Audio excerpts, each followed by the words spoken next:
Magandang umaga po sa lahat. Ang ibang lingkod dito po sa My Universe Jungsan. Nasa Jungsan po kami at ngayon ay andyan na po si Haring Araw. Ito po ang kanyang paligid, napakaganda po. Ito po ay nakaagaw pansin na napakagandang ornamental plants. Yan siya.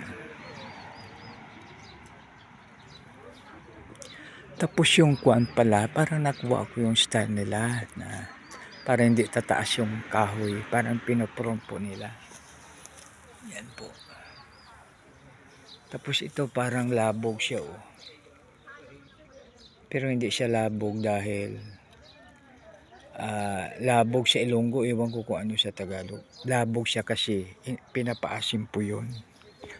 So ito po siya mga kaibigan.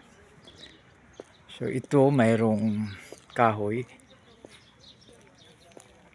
Yan.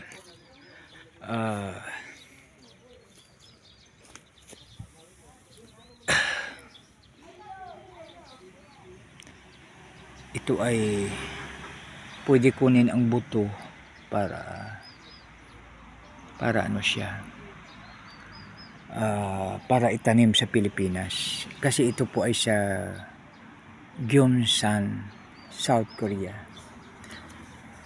Ito naman po mga kaibigan ay isang ori ng parang may bunga rin siya. Hindi ko lang makain dahil hindi ko dala yung aking, baka kinakain siya, parang ang sarap eh, parang sarap tingnan. Pero alam mo, mayroong nagsabi sa akin, no, nasabi niya, declare everything poisonous, not edible. Tapos ito naman po ay parang may ano siya, parang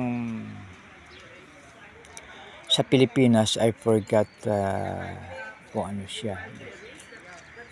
So ito naman po ay parang mango, parang kasoy siya.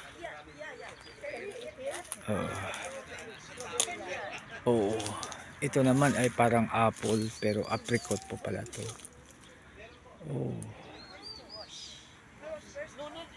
So yan. So maraming salamat sa lahat. God bless us all. Hindi siya tumataas.